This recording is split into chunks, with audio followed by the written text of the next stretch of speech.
Tell Us About Yourself is sponsored by bonusround.ca, streaming Canada's classic game shows on demand. Dive into the golden age of television with thousands of episodes of Canadian series that defined an era from anywhere in the world, all for just $1.99 a month. From iconic shows like Let's Make a Deal and Definition to cult classics like Bumper Stumpers and The Mad Dash, bonusround.ca brings you timeless entertainment that's fun, enlightening, and affordable. For less than the price of a cup of coffee, relive the magic of Canadian television history. Subscribe now at bonusround.ca for $1.99, download the free Bonus Round app on iOS, Android, and Roku, and turn every night into Game Show Night. By Game Show Forensics. In a world where game show imperfections go unchecked, where judgment calls are questionable, and where clocks tick with unsynced inaccuracy, there is but one elite force to investigate it all. Armed with the latest in atomic electromagnetometer and gas chromatography mass spectrometry technology, Game Show Forensics is always on the case. Join Robert McKee and his elite squad of game show scientists as they dive headfirst into the most absurd depths possible at GameShowForensics.com. Adult discretion is advised. And by The Inn at Leola Village. Nestled in the heart of picturesque Pennsylvania, the Inn at Leola Village is a sanctuary of luxury and relaxation.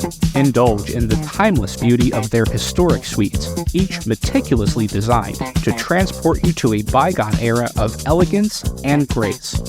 Experience the culinary delights of their award-winning Italian restaurant, where every dish is a masterpiece crafted from the finest local ingredients. From romantic getaways to corporate retreats, the Inn at Leola Village offers a haven for every occasion. Unwind at the spa, stroll through the lush gardens, and let the stress of everyday life melt away. Make your reservation today at theinnatleolavillage.com or call the front desk at area code 717-656-7002. The Inn at Leola Village, an oasis of luxury. Tell Us About Yourself. Conversations with Game Show Contestants is produced in partnership with the Strong National Museum of Play in Rochester, New York, one of the largest history museums in the United States, and one of the leading museums serving families with highly interactive exhibits and programs. Since 1968, the Strong Museum has been dedicated to exploring the ways in which play encourages learning, creativity, and discovery, and how it illuminates cultural history. And their National Archives of Game Show History. Founded by industry veterans Bob Bowden and Howard Blumenthal, the archive is home to thousands of artifacts representing over 80 years of broadcasting, including props, set designs, video interviews with game show professionals, and other iconic elements from the history of television at play. For more information about the National Archives of Game Show History or the Strong National Museum of Play, visit museumofplay.org or call area code 585-263-2700. Blue 35.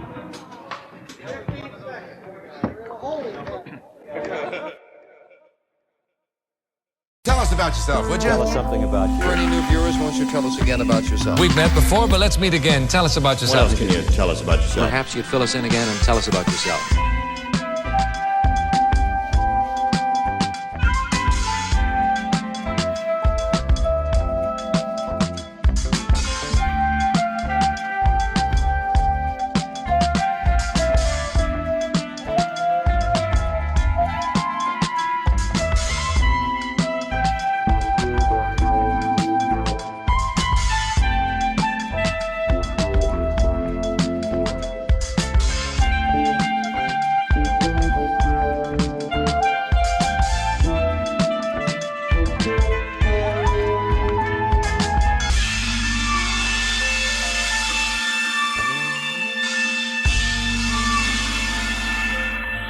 Hi, my name is Matt Scott, full-time morning meteorologist, part-time game show fan, and I am from New Haven, Connecticut, and have been a game show fan since I came out of the womb in 1973. Game shows were what got me to fall in love with TV and broadcasting in general. And I went to school for journalism because so many of the people that I idolized watching game shows growing up did that. They were newsmen and they were weathercasters and they were all kinds of things. Is that true for you as well? Were game shows the entry point for you in terms of wanting to work in broadcasting? Absolutely. Full stop. Um, Yeah. you know, I don't know what it was, but clearly I was drawn at a very young age to the bright lights and the flashing lights and the big numbers and all the applause and the cars and the cash and everything. And it had such a positive effect on me as a youth. For starters, it got me really smart at math at a very young age, and as a result that put me into gifted classes as early as 5. I mean, now I wasn't adding 1 plus 1, I was adding $100 plus $100 equals $200. uh, Sure. but so that was a big influence. I mean, I told Alex Trebek once that I learned to count thanks to the big numbers from high rollers, those big flashing numbers up on. Oh, what a great way to learn too. They were even, I found once at a farmer's market out here, and they must have been from the 70s, but they were colored blocks like for kids, and Huh? they looked like the big numbers did back then. It was a beautiful design, and I just I imagine had that's a 'em. wonderful way to learn to count. I had 'em. Did I you? Yeah, I know exactly what you're talking about. And here's the other goofy thing. I mean, although I'm sure we can all relate, I was making game shows up in my head and using cards, decks of cards, and using those, using those numbers at a very young age. So either, Sure. and I don't even know, and I say this seriously, I don't know how that would be interpreted today, but it was perfectly normal and encouraged and fun and imaginative and whimsical and all the good stuff. Now I think people would go, "Oh, yeah, you got a one on the spectrum there," and that Yeah, sure. Right, right, right. very, very different, right? But yeah, I mean, my earliest memories, and I was born in 73. So when I later found out that, say, High Rollers was on 74, 75, 76, I mean, I have memories of it. So that's a pretty young age. I remember show offs. I remember, I mean, I get concentration with Jack Nars. That was my thing every night at 6 o'clock on Channel 9 in New York. So Sure. these were the things that absolutely influenced me. That's my favorite era of game shows. I would say from like 72 to 78. I, Absolutely. I just I just I love that era. I love the colors. I love those shows feel warm. There's a warmth to them that other eras don't have. And I don't know if it has to do with the colors. It was very yellow and orange and kind of sepia tone. And in my mind, a lot of them just had that base sort of yellow that just made them feel warm. And that's the word that comes to mind when I describe the vibe of those shows. I think that's a good way to put it. I do. That was clearly after the 60s where, okay, we were starting to migrate into all color televisions, not just black and white. So now they were flashier. And now there were light chasers everywhere and turntables and let's have big cards and a big pinball machine and all these silly things that get the viewer, i.e., the housewife, get her attention while she was cooking and cleaning up the house. So I agree wholeheartedly. The creative aspect, it was still the golden age of television post 50s and 60s. It was still how do we do it better and bigger and greater? And I think it was a wonderful time. Absolutely. Let's go back for a second to something you mentioned regarding making your own games. That is to me one of the most important skills, qualities, whatever you want to call it. The idea that if you want to play a game and you can't buy it, you make it yourself. And I was that way when I was young too. I was making games out of, my father was an art teacher, so he used to bring back cardstock and pencils and safety scissors, and he showed me how to cut a piece of cardstock and fold it so that it makes a box. And I was making my own board games, based on the shows that I watched. Where did you get the materials that you used to use to make games? That's a great question. Um, I don't think I had material so much, because I'm not very artistic. However, I did get TV, and so Sure. I had, if there was a home version of the show, I had it. And my thrill was inviting friends over and all right, let's play Password. I'm going to be the host. I don't want to play against you. I want to host it. Right. The Right. like the Price is Right. I'm trying to think of the ones that I had. I still have, and I mean I have 100 board games that I've collected over the years on eBay, but one or two of them I have from my youth, and one of them was Break the Bank from '76. I still have it. I did have every game show home version there was, whether I was ready to play it or understand it or not. And so if I had friends over and we were playing board games, I didn't want to play against them. I wanted a host Password. I wanted a host Break the Bank. And Right. so that was that was my thrill. I think my friends, and I still have a few of them that I'm very close with, 50 years later, probably dreaded coming over to my house. Oh, we're gonna, forget playing football. Matt's gonna bust out concentration. Right. But I used to love surrounding myself with friends who liked that kind of stuff. And they were very few and far between. But the few that I have, and I have a couple to this day that patient is the word that comes to mind when I think about them coming over for game night. Because it's Patient not is a game night, it's very good game word. show night. Right. Patient is a great Absolutely. word. Yeah. Absolutely. But I just, I love talking to people who have that shared uh and I didn't have any artistic ability at all, but creative ability I think is where that came into play. And just, making the games that I wanted to play. And So, you know, so we, I we were raised, I think, by the same era of game shows, but at different times. I was raised by reruns of game shows from the mid late 70s, early 80s. And so those shows were already made of cardboard and glitter and plastic and, hand drawn art cards. And so to make a game based on one of those shows, it was the same creative spirit, I think, behind who was actually, making this stuff back then. absolutely, absolutely. And the best part was, and again, to lend, gravitas to the silliness of some of these shows, and some of them really were silly, but there was no bad ideas. It was let's make a game show out of Hangman. Okay, done. Let's make a game show out of a wheel. Okay, done. Big cards. Let's play 21. Let's play poker. Let's roll dice. Done. A slot machine. Done. There was no bad ideas. And if there was Right. a bad idea, all right, let's pull it and we'll try something else. That doesn't happen now. No, there was almost an experimental spirit. And when I think about the experimental spirit as it relates to game shows in the 70s, the first show that comes to mind is The Money Maze. That Yeah. is a show that has my infinite fascination. Yeah. And I wonder why we don't see things like that these days, or why we saw so much of it back in the 70s. Was it because there weren't so many numbers and stats and focus groups? Was that not Uh, was I that not a thing back then? A great question. I have a I have a theory. It's not a nice theory, but I do think it's true.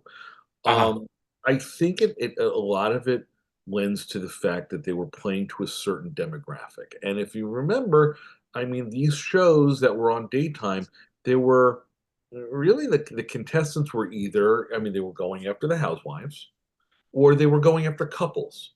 Very rarely did you have Jeopardy pyramid. There were a few of them that were certainly cerebral that went after a more broader demographic, but you were going after a certain demo to give away the washers and dryers or the couples, and to win, to run around like idiots in a maze and win money or a color television. And I think they were playing to that a little more. But I think that the changeover, why it doesn't happen now, and this is part of the reason, by the way, why I absolutely don't believe that my career as a successful career as a broadcaster didn't get me onto the national stage as a game show host, was because the audience changed. I graduated in college in '94. right around the same time, in the early 90s, where all the daytime game shows were pulled. Why? There were no more housewives. There was no need to have these kind of shows. And so, True, yeah.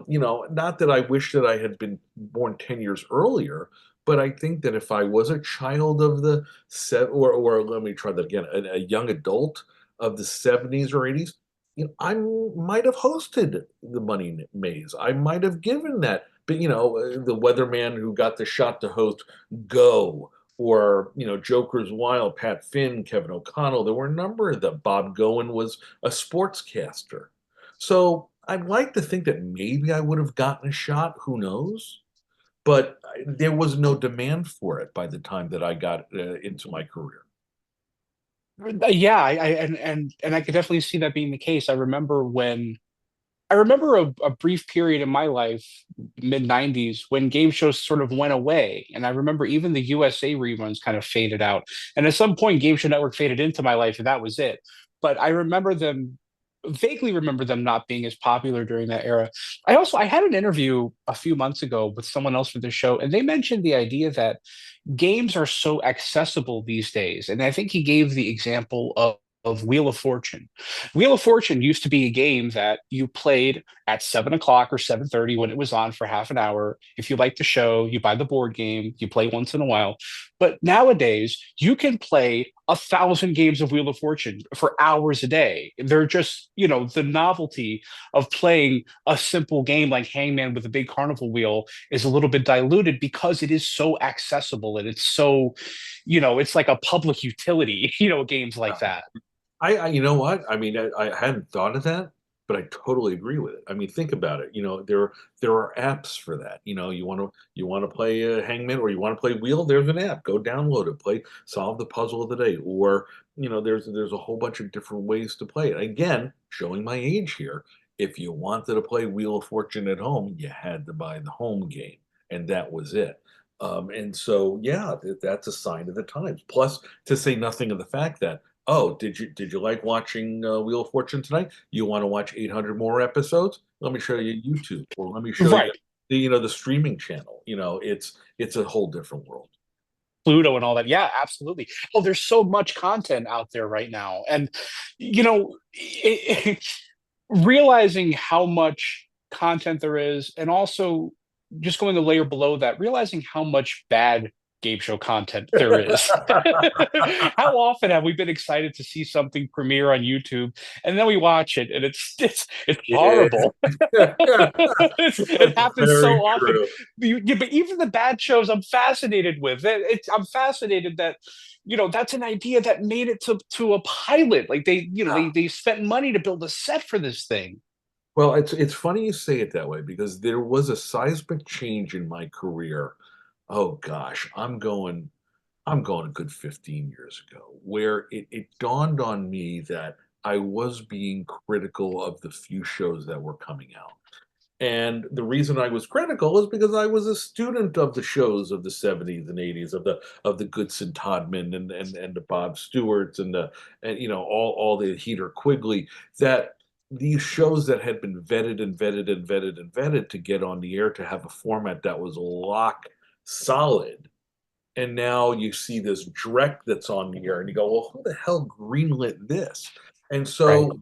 it changed my perspective a little bit, that I realized, all right, the chance of me hosting a show, probably not great anymore. However, the chance of me creating a show, that's something Sure. different. And so I had all these ideas in my head, and over the years, from grade school, where I was drawing up little mock stuff, and I probably still have the little notebooks somewhere, that you sit there and go, okay, I know what it takes to put a half-hour show with a round one and a round two and a bonus round and a climax and a big prize and blah blah blah.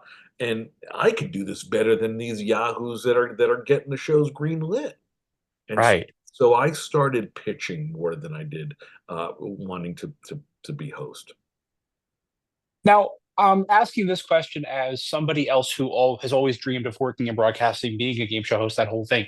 You mentioned that at a certain point, the industry changed and it made you sort of reconsider what that goal was and maybe what it looked like. And you said, however, there is this other opportunity to enter the industry in this other way. How long did it take for the however to come up? That's a great question. It happened for me. Boy, Chris, that's a great question, and I'm going to answer it in a way I don't think I've ever answered it before. All Um, right. I was going through a very big change in my life. I'm going back now, 15, 16 years. I was 37, 38 years old. I was announcing The Price is Right live when it came to Connecticut. And that was great because I was like, okay, this is as good as it's going to get. I had interviewed for a job to do weather at Fox 11 in LA. I was clearly not going to get it, and that's fine. But I figured, okay, that was the way in. That was the only way I was going to get in to maybe get discovered by somebody. But I was going through a seismic change in my life. I was getting divorced, and I actually had left a TV station right at the same time.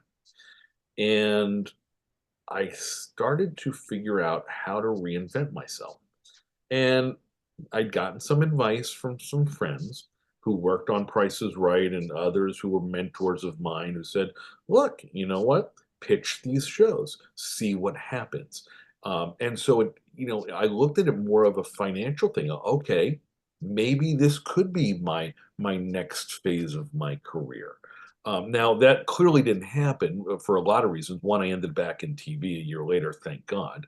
But it also, it made me think of it differently. And again, I don't mean to say this, like I'm smarter than the average bear when it comes to game shows, but I knew how to make one work. And so it was just a matter of it getting in front of the right eyes.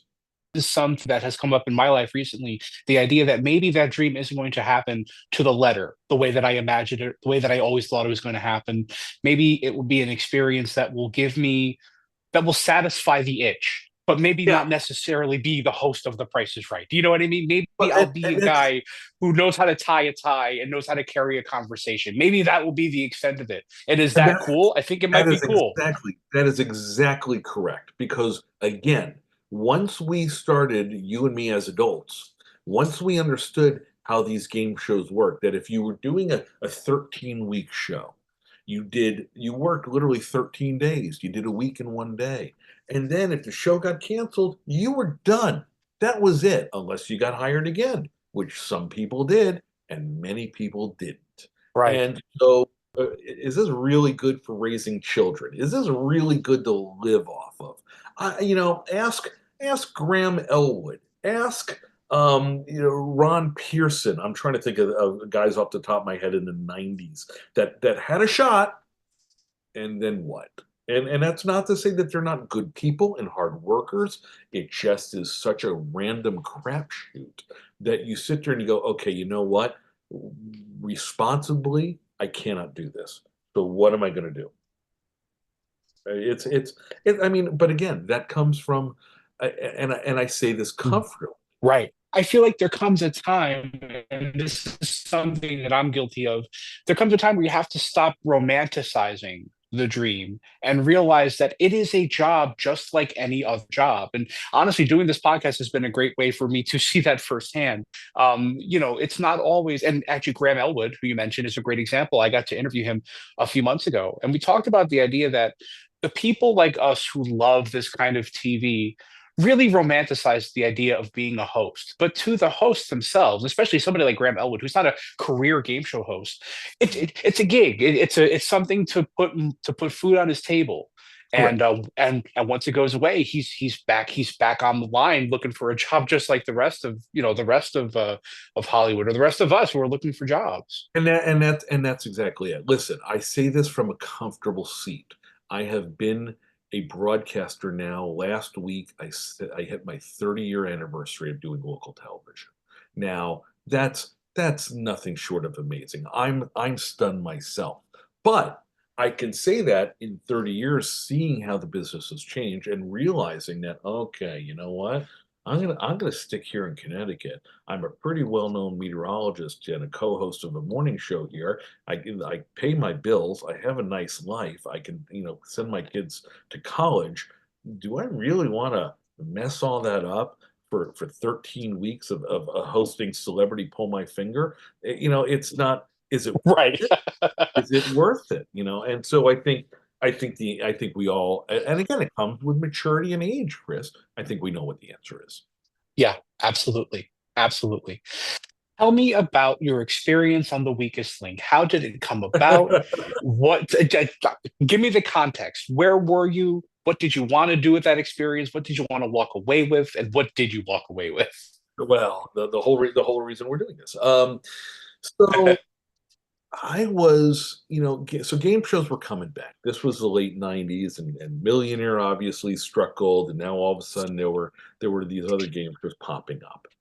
And I was starting out my career. At the time in the '90s, I was in West Virginia for a little while. I was in Mississippi and in North Carolina. I was in Charlotte. Now I knew about the shows that were coming, and as they got, before they went on the air, they were doing some contestant searches. So I remember driving up to Memphis one day to take a test to be on 21 and passing the test and playing the game for them and not getting called. And Right. then Weakest Link came. And they were doing a contestant search in Raleigh, which was a good 2 hours away from Charlotte, where I was doing the weather. And I said, "All right, I know this show. I know what it's about. I'm gonna go." So I drove there for the day, and I took first. You took a trivia test. I passed that. Okay, good. But then, and again, this is the inside baseball that I knew that was going to give me an edge. I knew that, this show with this woman who was going to berate you up, down, left, and right as soon as you missed a question. Well, why was she gonna berate you? Well, one of two reasons. Either A, you gave a stupid answer, or B, you had a career that everybody wanted to make fun of. And come on, who doesn't want to make fun of the weatherman? So, Sure. I think, and I don't know this for truth, but I'm pretty sure of it. Looking back, when I passed the test, they had a room full of maybe 200 people, and maybe 20 of them got to the next round. And so now we're going to play a mock game. And now it was you were standing there and you got to introduce yourself. Hi, my name is Matt. I'm a meteorologist on a TV station in Charlotte. Well, hold the phone. It's like, Right. wait a second Right. Go back to here. that part about, yeah. I don't think they cared at that point how smart or dumb I was. We're putting this man on a plane to LA stat. And that's exactly what happened. So real quick, is this the first time you had ever used your status as a meteorologist Well, I mean, to you get a want to contestant gig? Well, you want to tell you're going to be honest with them. You're going to tell them exactly what you do for a living, and I'm not going to lie. I was a meteorologist, so I think because of Weakest Link being the kind of show that it was, playing up to the more ruthlessness, and here's this host who is not, hey, big teeth and let's give away a washer dryer. This woman is dressed like a dominatrix and is here to slice you up on national television. So Right. I think it was a different audience. Clearly, I tried out for Millionaire. I tried out for Pyramid with Donny Osmond. I'm trying to think, what else did I go? I went to 21. I did phone interviews with a couple of other shows, okay, fine, you passed the test, trivia. Now what are you going to do? Well, this one, they had an agenda. They wanted to go after the used car salesman, the lawyers, I can't even think, the high school principal that didn't know fifth grade math. Sure. They knew what they wanted, to their credit. And so I played around, and they wanted to see how ruthless we could be when voting people off. And that was it. And they sent us on our way. And I I don't think think, that's. Oh yeah, I'm sorry. Please continue. no, no, go ahead. Go ahead. Well, I think it's interesting to note as well that this is the beginning or just the height of a very different era in game shows. This is the rise of the mean quiz show because we're Yeah. coming off of the success of things like Survivor and Big Brother, where there are alliances and voting and all that kind of stuff. So this is the first time we're baking those emotions into a quiz show. So I imagine that auditions for shows like that around this time were a little bit different. They were looking for Yeah. different qualities that maybe they weren't looking for on High Rollers or Split Second or something like that. Yeah. No, I think you're absolutely right. I mean, and as much as it's easy to dump on central casting for these shows, this one got it right. There was not one episode of that show, and it was an enjoyable show for a while there, where they were doing exactly that. They were finding the most ruthless of the ruthless to say, okay, who's gonna team up with people and then cut their throats just to win some money. And interesting concept for a game show, but it worked. And that was a quality that you saw in yourself, or at least something that maybe you saw, you know what I mean? Like something within you that you could turn up to that volume that would play well on a show like The Weakest Link. I looked in the mirror and said, "Yeah, Yeah. that guy. You could be an evil turd." No, no. You know what it was? I knew, having tried out for a number of shows, I knew what they were looking for. Right. And again, it did happen. It did help tremendously, given what I did for a living. It wasn't like I was a garbage man, or I was a fourth grade teacher, or I was working at the Piggly Wiggly. I was a TV weatherman, with the smarminess. And so they called within a matter of weeks, and they Right. said, "We'd like to fly you out to LA." And now I was scared, because now because I was working for a Fox affiliate, and I knew, well, okay, this show's going to be on primetime NBC. What's my boss going to say? And so I went to him and said, I've been asked to be on this show. They're going to fly me out. What do you think? And his response was, "You can go, but if you get voted off first, don't come back." There you go. Those are the stakes. And I went, "Oh dear Lord." That's a Yeah, no, that was a great Mark Turner. God, that was a great moment. So yeah, so they flew me out within a matter of weeks. It was the summer of 2001, and they just flew me out. They didn't fly any guests. And they put me up in the Sheraton at Universal City, I believe it was, over. Oh, I've stayed there. I stayed there for the chase. Yeah, That was the time of my life. What a great little yeah. place that was. It was so, and you know what? It was cool. I mean, Yeah. you got off the plane and there was a guy holding up a sign with your name. It was like, oh my God, they're rolling out the red carpet for me. This is cool. I got a free, How neat is that, right? No matter right? how often that experience comes up, no matter how it's never not cool. It'll Absolutely, always feel great. absolutely right. Yeah. I did Price in Canada one year, and I got off the plane and they had a guy who, honest to God, looked like he was right out of The Sopranos, holding up a sign with my name. And I said, either he's taken me to the casino or I'm about to get whacked. It Right. but yeah, so it was, what an experience. I was 26 years old. Yeah, that sounds about right. And they whisked us over to the hotel to check in, and we were there for 2 nights. The night we were there, NSYNC was staying at the hotel because they were going to be on the Leno show. And I guess they were Okay. doing a show at the Hollywood Bowl or something. I don't know. But somebody had a contest of, where they flew out hundreds and hundreds of winners who also stayed at this hotel. And so there, everywhere you look, there were screaming teenagers and young girls looking for the band members of NSYNC. Everywhere. Right. Every time the elevator door open, is Justin there? Where's Lance? Sure. It Peak was early 2000s. This is 2002, right? Something around then? 2001. So yeah, 2001. Okay. yeah. So the next day, I remember getting up early. I got some breakfast, and then I went over to the pool, and I brought some, obviously, because what else are you going to do? I brought some reading material with me to bone up. Like that's going to make a difference. And I go out to the pool, and sure enough, there's two other contestants sitting there doing exactly the same thing. And we struck up a conversation, and we're having a laugh. And it turns out these two were on my episode. And it was like, oh, this is good. And they were fun. And so they whisk us on a bus over to NBC. And that's when you learn, as you're waiting and waiting and waiting, that they didn't bring out 8 contestants for a show. They brought out 12. And even though you got the free trip to LA, there was no guarantee that you were going to be on the show. That's right.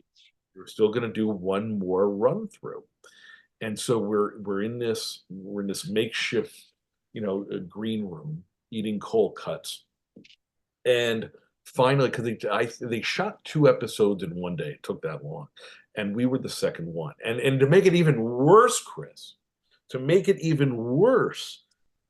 the 4 contestants that didn't get picked in the early show were now involved in your selection process.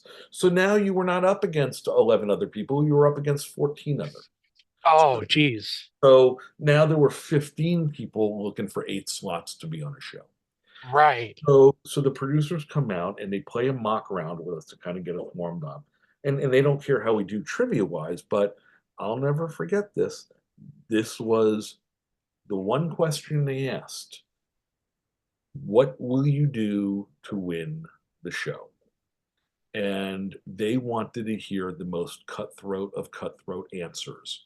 They wanted that kind of dynamic on the air to say, hi, you're all friendly, but I'm going to kill you to get the money. Sure. And they asked, so do you think you can win? And I looked at them and I said, there's no doubt in my mind I'm walking home with this money. And that's what got me picked. Absolutely. Sure, the confidence, absolutely. Well, and that's what audiences were watching for back then. They were watching for not just the quiz, but the interpersonal. Absolutely. And again, I'm grateful that I understood the business at this time because I knew kind of what they were looking for a little bit. What they didn't want to hear. Are you going to win? Well, gee, I sure hope so. I really like to win some money for a new car. No, no time for that. No, exactly. They wanted you to rip out somebody's heart and eat it on television if you could. Right. So they finally got to the point where they came into this green room and said, okay, we have the 8 players that we're going to pick, and these are the order that you're going to be in on the stage. And they go through 7 names, and they didn't pick me, and I was like, oh boy. And the 8th and final selection, they called my name. And boy, I tell you, it was just a great moment. And the next thing you know, you were whisked right on that stage after waiting and waiting and waiting and waiting. Now, here we go. That's a part of the experience that I think people watching the show don't realize. The timing of it, how quickly it all happens and how quickly it ends. Yeah. And I think about The Price is Right in particular, like when I got called down in the beginning. It feels like within 10 seconds, now we're playing the game. And you can't hear anything. I just see Bob Barker walk on stage. Everybody's cheering. He points at something. To the stagehands open the door, and there's a refrigerator. Okay, we're in. You know what I mean? It happens so quickly.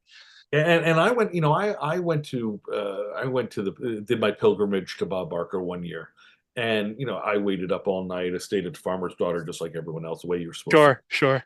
And I was one of the first people online in the middle of the night, and God bless, my wife at the time was pregnant with our first child. I let her sleep a little bit before she came and joined me. But you did it because you knew, okay, you're going to get online, and they're going to go through all this process where they're going to find 9 contestants, and then they're going to, and I remember thinking, okay, they're not going to pick me, but the 6-month pregnant woman next to me, maybe she's got a shot. Sure. So I was prepping to her a little bit, and the next thing you know, boom, boom, boom, boom, boom, and the show's running, and you've gone from all night to doing nothing to here we go, and that's exactly it. It's great. It really is. I mean, here's the thing: is there anything else like that in the world? I would imagine an astronaut, after training for months and months and months, And the next thing you know, they're in that little capsule, and they're ready to get launched, and boom, here we go. Yeah, absolutely. I used to compare it to acting until I realized that there's so much rehearsal involved in acting that I think that by the time you get out there, there aren't hopefully too many variables. There are a Yeah, lot of variables when you're a contestant on a game show. Anything could happen. yeah, yeah. I mean, and that's the fun of it. I mean, and again, like I said, there's nothing like it. It's No. anybody who gets a shot to do this, and Lord knows, I mean, I don't know how many game shows are on currently that are looking for contestants, but my God, give it a shot. It's because Oh, there's absolutely. nothing like it, So Everyone should have the experience at least once. It just even just to feel like the star of the show for a minute is it, just it is such a unique feeling, I it think. really is, yeah. Yeah. To say nothing of the money that you may or may not win. I auditioned years later, just on a side note, for Deal or No Deal, and that was when it was really popular, and they had a line going down the street in New York City, and they brought people in 10 at a time, and the whole audition process was this. One question. You've got two boxes left. One's got 1 million, one's got $10,000. The offer is $200,000, deal or no deal. And anybody who said, you know what, $200,000 is a lot of money, I'll take the deal, you were out. That's Yeah. that's not what they wanted. Yeah. Oh, yeah. When I did the chase for Game Show Network, I remember that feeling of being whisked throughout the whole thing. There's a lot of waiting involved because I think it was like day one or day two of taping back in 2013. But I remember actually it was Aaron Solomon. He was sort of my Sherpa through the whole thing. And I remember about every stop down, every free moment, he was checking on me to see if I wanted to gamble, to see how I was feeling, to see if I was ready to take the high offer. And I felt that pressure, like, okay, yeah, they want us to go big. They know, Yeah. and again, I go back to what sometimes central casting gets it right. They know who they're looking for. Absolutely. That's obviously not something that they need to do so much for, say, for a dating game, or or something that's on Game Show Network now, but it's different. These shows matter. These are primetime shows. I mean, the networks have invested a lot of money in these shows, and they were doing well. I mean, Weakest Link was on twice a week. Excuse me, Millionaire was still on 4 times a week. These shows were hanging their fortunes on us, and they wanted to get it right. So, and to your point, by the way, you talk about how long it took to film. Beginning to end, it took us 9 hours to do one episode of Weakest Link. Oh my God. 9 hours, yeah. Wow. Because, and that included the green room stuff, but Sure. because, and again, once they picked your name and you were going, I mean, it was bing bang boom, here we go.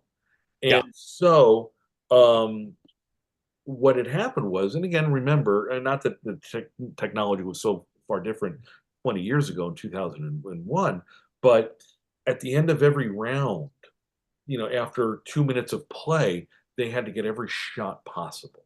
So they had to bathe you in every color light possible. They had to watch you writing down your vote.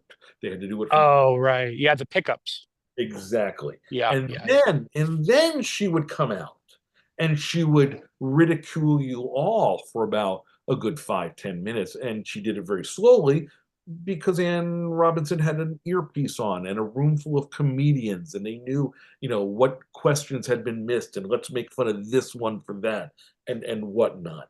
And that was jarring. And I'll tell you why. Because when you see a 42-minute show on TV, clearly all of this gets cut out. But here you are, and you're standing in under these hot lights. You feel like a chicken McNugget. You don't know if you're doing everything right, if you're even moving in the way that they want you to move. And then you have to answer trivia questions. And then you have to defend who you voted for and why. And then you have to be somewhat creative about it. And Right. it was a lot. And because she went after everybody in every round, you sat there and you were, in a very strange psychological way, you were beat down. It was like, oh God, again, I gotta make fun of my teammates here. What's going on? This is very weird. And again, I say this knowing how the business works. I know this is all going to get edited down, but how? And how am I going to look? What's going to happen? So the first round, the first round or two, I can't remember. I did perfect. I got all my questions right. And again, and I say this, somewhat a little overconfident, but when I was good, I was giving it back to Anne. And when I was bad, I was taking it on the chin. And that made for, he said somewhat smugly, really good television. Who do you think statistically was the worst player in that round? I'll forecast me. Well, that's one bit of forecasting you've actually got right. So here's what happened. Because mine's a little bit of a unique story, but here's what happened. So, yeah, I knew what they were looking for. I had seen enough episodes with these very pushy contestants, if you will, that unlike the demure and stoic version in the UK where the contestants just walked off and that was it, these American contestants were fresh. And so, yeah, when I got the questions right, and she tried to take a swing at me, I swung back. And that was great. And it was great TV until I missed questions. And boy, did I miss some easy questions. And boy, did she have a field day with me about it. Do any of those responses stick out in your head in particular? Do you remember any specifically? I do. I don't remember the question, but I do remember. I can still hear her go, "So you think it's okay to confuse Bridget Jones with Anne Frank?" So it was clearly a diary question. Got it. Those are two very different diaries. There you go. So it was like that. So again, she can zing you when you were wrong. But now here's what happened. Because they edit down so much, it takes 5 hours to tape one episode. And they're every cut they're showing you in different colored lights. And then when it came time for the interrogation, if you will, they went to everybody that was still on the panel. They were just going to edit down all the lousy moments. So there's a reason that's important. Sure. Two things happened. I don't want to say I cheated, because that would be really bad. Right. But I mentioned earlier that I was at a hotel and I went down to the pool where I saw other contestants studying. And lo and behold, one of those contestants was in my group. And she was really nice. And while you're sitting around in the green room and you're doing nothing, you're getting to know everybody, you're eating sandwiches, you're having fun. And you kind of also determine, okay, who are the smart ones and who are the dumb ones. And we struck up a conversation with this Indian gentleman, young guy in his 20s like me at the time, and he was smart. And so I went up to, once we discovered that we were all going to be on the same game, I very quietly went up to him and said, let's you and me agree not to vote for each other, and we'll get farther along in the game. And okay, yeah. Well, then I went to the girl and I said, Jovi, I think his name was Jovi. Jovi and I agreed we're not going to vote for each other. Let's get you in on this. And then when it's down to the three of us, you and me will vote him off. And she just kind of nodded her head. Yeah. Sure. And you're playing the long game. Yeah. And, what are the chances that that's going to happen? So many things can go wrong. That's exactly what happened. Right. And there was the first 2 rounds, I think I was the strong guy. And then I got to break a tie. And then 1 or 2 rounds, I was the weakest link and I was up for eviction. And I think it was one of the contestants said, no, I'm going to keep Matt in because I think I could beat him. So I escaped death there. So lo and behold, we get down to 4 people and I'm the strongest link, and if there's a tie and I get to vote the other guy off. So everything had come to plan. Right. And so clearly this guy was the smartest of the 3, and we ate him alive. He didn't have a shot. Now, so she and I were in the finals and it worked perfectly. It was like Survivor on a game show, which is exactly what they were looking for. Yeah. But now Wow, that's incredible strategy. yeah, to this day, I don't know how it worked, but it worked. I will tell you, I have to look for it on just on a side note, and you can edit this part out. Sure. When I got back, and this is 2001, so this is 24 years ago. When I returned home, I wrote I just recapped everything on paper and wrote a whole thing, a manifesto. And Wonderful. I will look for it. I don't know where it is, but if I have it on any file somewhere, I will send it to you. Oh, that would be incredible. Thank you so much. I just remember it was really long. That's fantastic. I'm going to remember every detail. Now, here's the other thing. And this is why you're talking to me, I think. I think. I also had an idea. And it hit me on the plane going down there, going over to LA. I said, I've been with my girlfriend for about 2 years, and clearly she's the one that I'm going to spend the rest of my life with. So, I don't know. Maybe I should propose on the show. Now, she was not going to LA with me. They did not fly friends out. That was all your dime. So she stayed back at our home. And once I realized that I was getting all the way to the end, it was on that last round where when you wrote down who you wanted to vote off, I wrote, "Will you marry me, Riva?" And so they saw this clearly. And I could still remember Anne looking at me, looking down, and looking at me again like, what have you done? Right. And I think the first question was, are you desperate? It was. Actually, I found one of the press clippings from it was August of '01, and that was the Oh my quote was, God. "Are you desperate?" Are you desperate? Hardly. Who is this proposal to? It's a proposal to my girlfriend, Riva. So I had to one round take it on the chin because I was dumb, and I had proposed marriage on national television. So what a split there.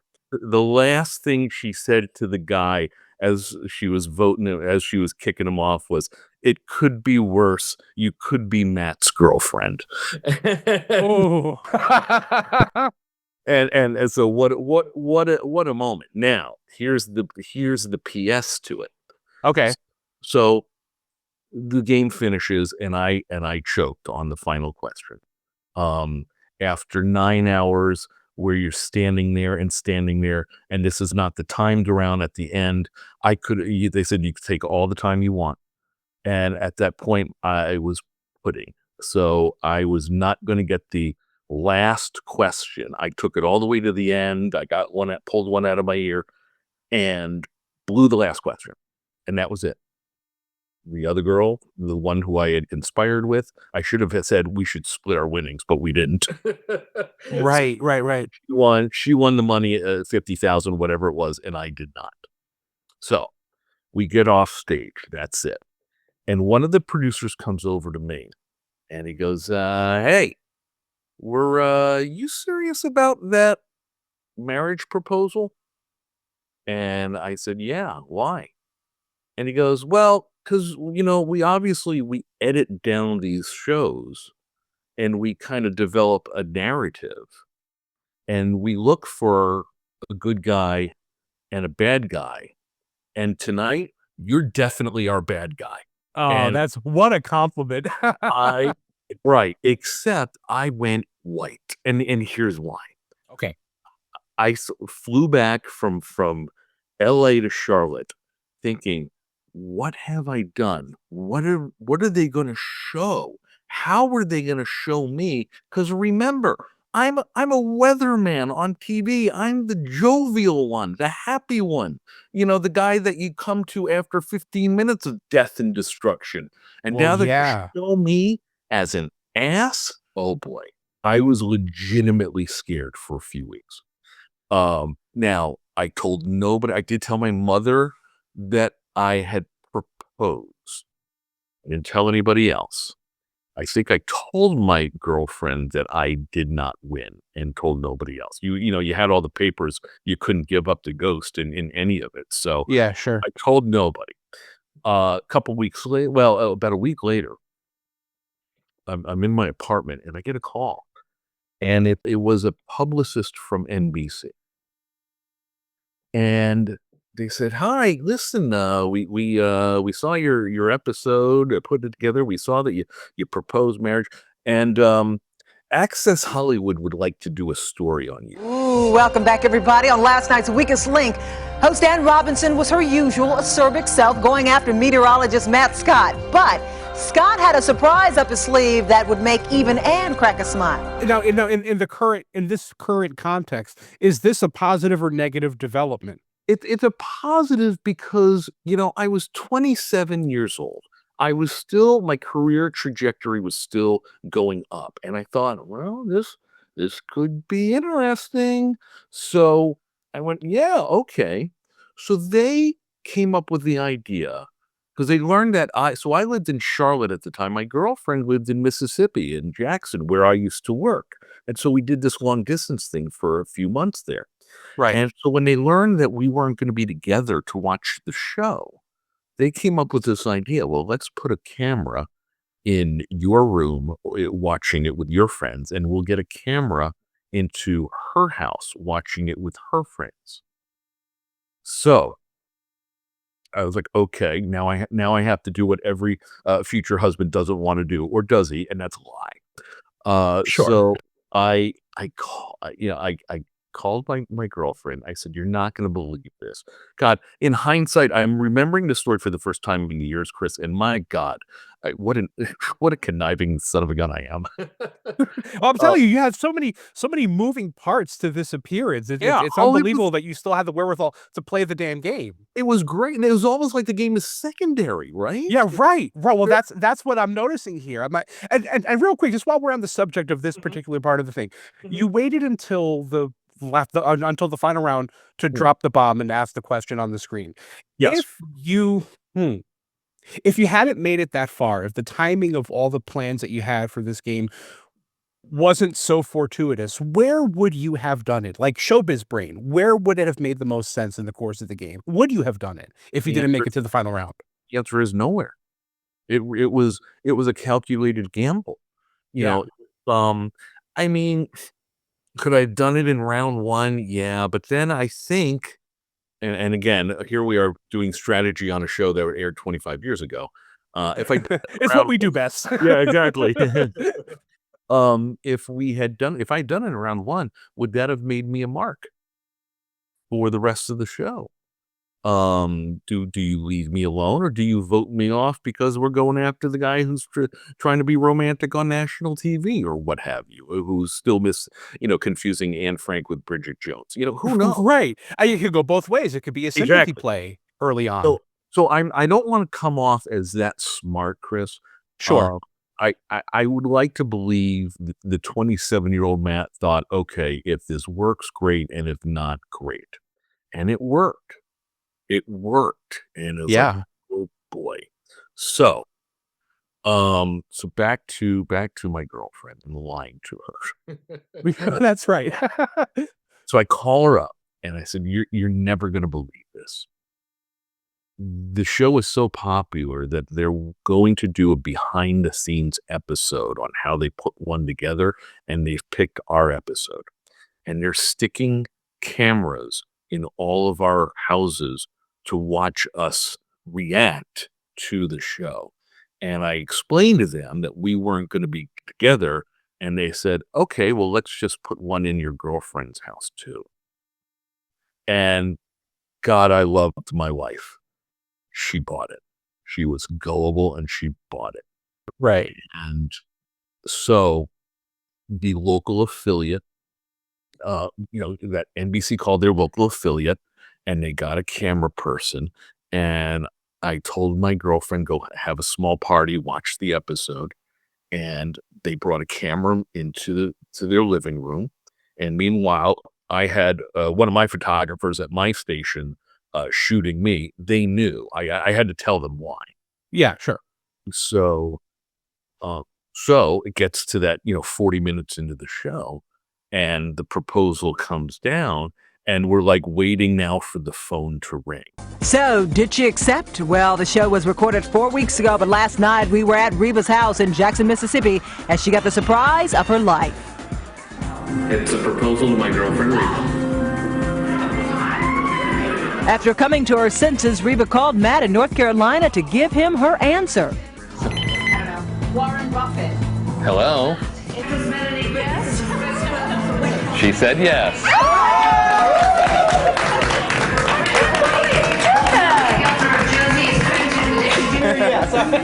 Well, we were wondering maybe you were going to wait to call us till after you saw if I won or not. So, which could determine how big of an engagement ring you get. I don't know. So that was, kind of like a bonus. And somewhere, I don't think I have the episode at my disposal, but I have that at Access Hollywood piece. It's somewhere on Facebook, I think I put it. And they did a nice job. It was cute. And this is exactly what, the publicity machine wants. Hey, an extra dose of PR for our show, because they did talk about me on other affiliates, and they did show, like, the old headline news had a blurb about it at the bottom of the screen about it. So it was fun. And that was it. Now, real quick, Matt, Yeah. I know that plans never go 100% according to what you think they'll manifest themselves into. That's right. Was there any element of the way you thought this part of the thing would go that wasn't present in what eventually became the reality of this moment? No, I don't want to say that a marriage proposal was secondary, but that part was, remember, it's already been taped, so it's already been done. Sure. It happened, and I'm amazed that it happened, and it happened well, and it was a nice moment. So great. Now, I will tell you, back to the, oh my God, how are they going to portray me? When they edited down the episode, they left me in every round. And because they liked this character development of Anne versus the weatherman, Anne versus the smarmy weatherman when he got the questions right, and Anne versus the sheepish weatherman when he got the questions wrong.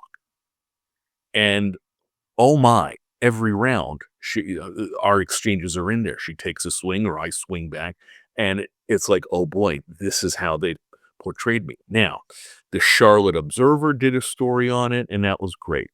They thought it was fun, and then the next day they did a follow-up when they saw that I was proposing to my girlfriend.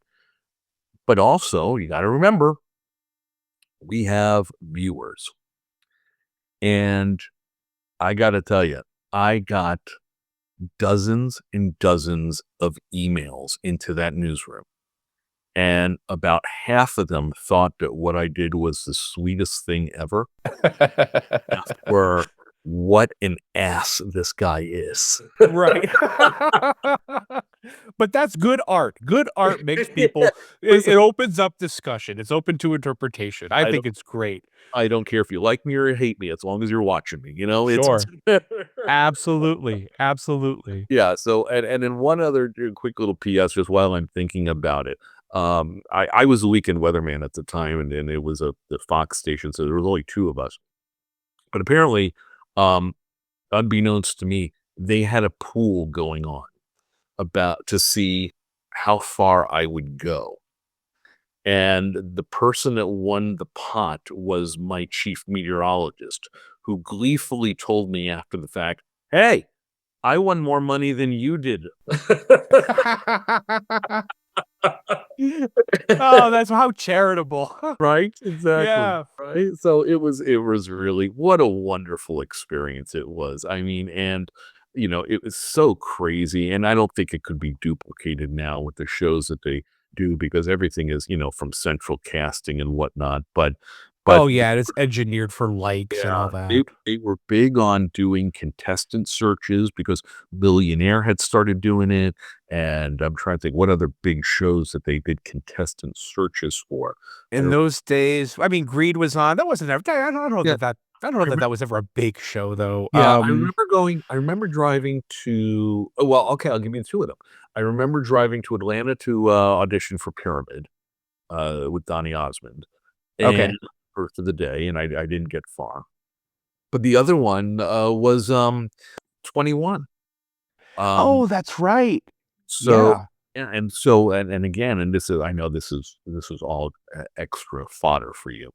Um, that was on before Weakest Link, and that was NBC's attempt to, counter Millionaire's success. Well, most people didn't know that this show was coming on until it was there. Well, I knew it was coming on from behind the scenes stuff, and so I knew when they were looking for contestants, and I called the number, and they called me back, and they gave me a little quiz on the phone. They said, "Okay, we'd like to invite you to this contestant search in Memphis." Now it was about 3 hours away from Jackson, and we went up for the day. And there were a lot of people there, but not nearly as many as, say, applying for Millionaire or Weakest Link because the show was not on yet.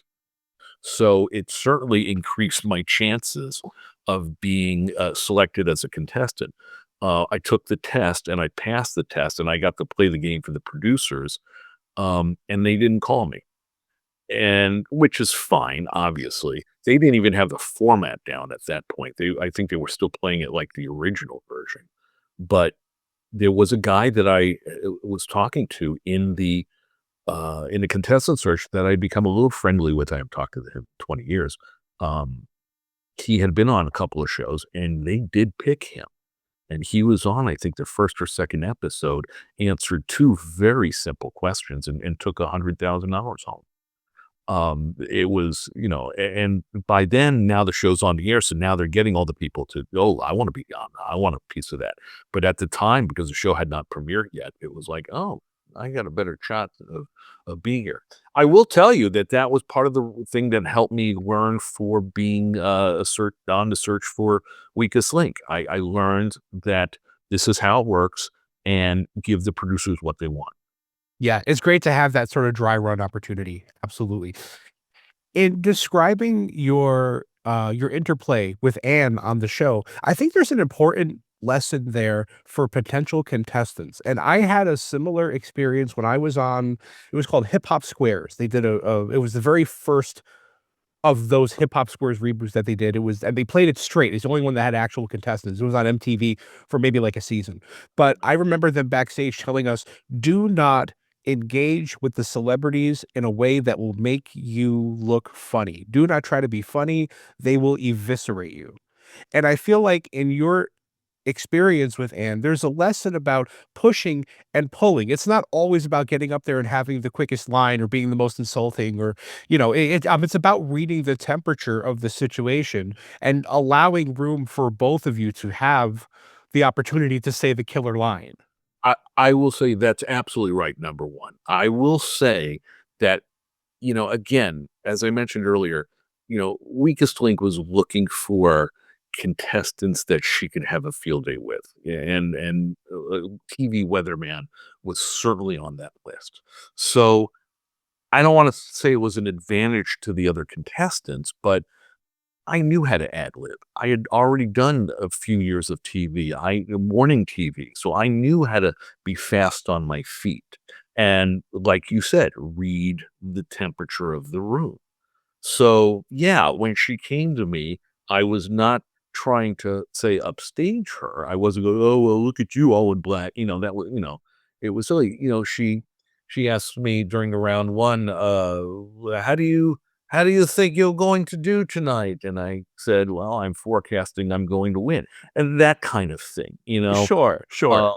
And so, again, when It was fun. It was easier to do it when I was in the driver's seat and not easy to do when I was taking my lumps. I do remember, I think round 2, she came back to me, and this time I did not do well, or 2 or 3, whatever it was.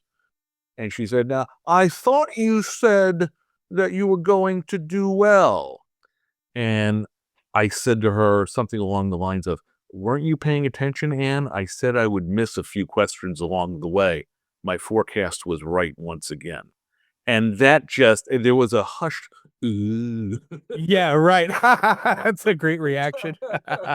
So I think that may have just opened up the floodgates to all the comedians in the room who were writing the lines for her in her earpiece, to just have a field day with me, Oh, that's excellent. And again, it was TV. I was worried that I was going to lose my job if they made me look really bad. Thankfully, that did not happen. Sure. I might use this part, I might not, but I asked this question as a lifelong aspiring broadcaster.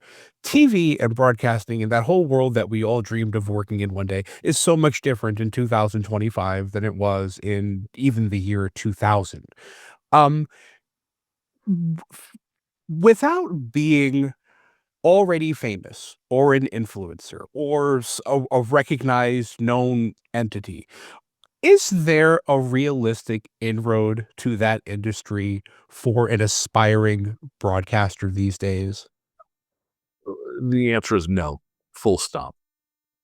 It's The business isn't what it used to be. The viewing habits are not what they used to be. So, there's if you think about it, there's 2 types of shows now. It's either these big over the top productions, or it's done on the cheap. And so if it's a big over the top production, then they're using somebody very well known to host it, because they're not going to take a chance on an unknown with their multi-million dollar baby. And you can apply that to game shows. You can apply that to the reality shows. What's the Traders has done very well with Alan Cumming. I mean, it's typecast for that. Jeff Probst was a local reporter, I believe, before he went to the FX channel, before he got hired on this summer show called Survivor. I'm trying to think, what was the name I interviewed him, who hosted The Bachelor for many years. Chris Harrison. Yes, he was a sports guy. He was a local sports guy in Oklahoma. So back then, you could do it. Now, these cheap, let's bang out 100 shows in 10 days. They're either using some D-list comedian like Melissa Peterman or Jaleel White, or somebody even less known, where you go, okay, it's just some guy reading questions. Think about ABC's brought back all of these great game shows. Not one of them went to an unknown. Not one of them went to somebody untested. Daytime, what's on daytime now for syndicated stuff? Jaleel White does Flip Side. Deborah Norville's going to do one.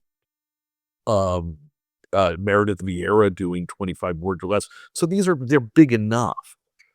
And then you've got the ones on Game Show Network who are hosted by people that either you never heard of or you were surprised were still alive.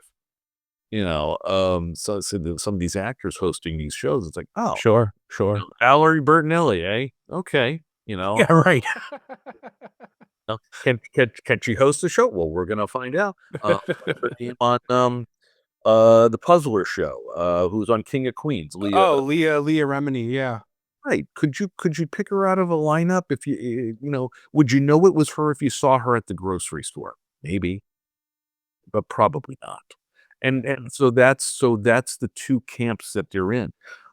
Back in the day, as because you are a student of this great craft. You were they wanted people who knew how to be on TV and present, and the only way you were going to do that was by being on local news. The comedians got their start. They were either running, they were doing, yuck yucks at the Laugh Factory, or they were well enough that they were doing some song and dance routine on Broadway, like a Bert Convy, or a show in Vegas. But that was it. That was really the only way you were getting hired. So, that was then, this is now. And I got over the anger about that a long time ago, the frustration, because I wanted in. I wanted to be the next Bob Barker, and I was ready to do it. And plus I had gone down the career path to do it. And then it changed. And that's showbiz for you. You don't get to, you don't get to chart your own path, no matter how meticulous you are at it.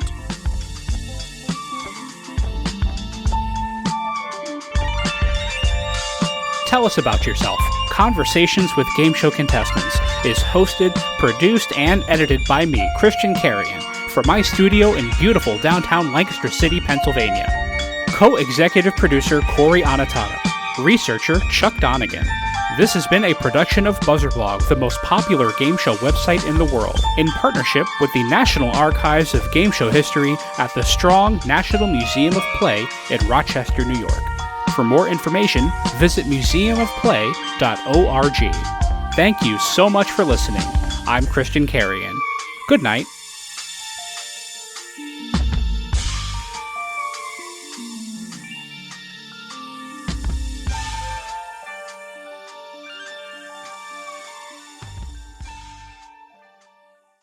Tell Us About Yourself is sponsored by bonusround.ca, streaming Canada's classic game shows on demand. Dive into the golden age of television with thousands of episodes of Canadian series that defined an era from anywhere in the world, all for just $1.99 a month. From iconic shows like Let's Make a Deal and Definition to cult classics like Bumper Stumpers and The Mad Dash, bonusround.ca brings you timeless entertainment that's fun, enlightening, and affordable. For less than the price of a cup of coffee, relive the magic of Canadian television history. Subscribe now at bonusround.ca for $1.99, download the free Bonus Round app on iOS, Android, and Roku, and turn every night into Game Show Night. By Game Show Forensics. In a world where game show imperfections go unchecked, where judgment calls are questionable, and where clocks tick with unsynced inaccuracy, there is but one elite force to investigate it all. Armed with the latest in atomic electromagnetometer and gas chromatography mass spectrometry technology, Game Show Forensics is always on the case. Join Robert McKee and his elite squad of game show scientists as they dive headfirst into the most absurd depths possible at GameShowForensics.com. Adult discretion is advised. And by The Inn at Leola Village. Nestled in the heart of picturesque Pennsylvania, The Inn at Leola Village is a sanctuary of luxury and relaxation.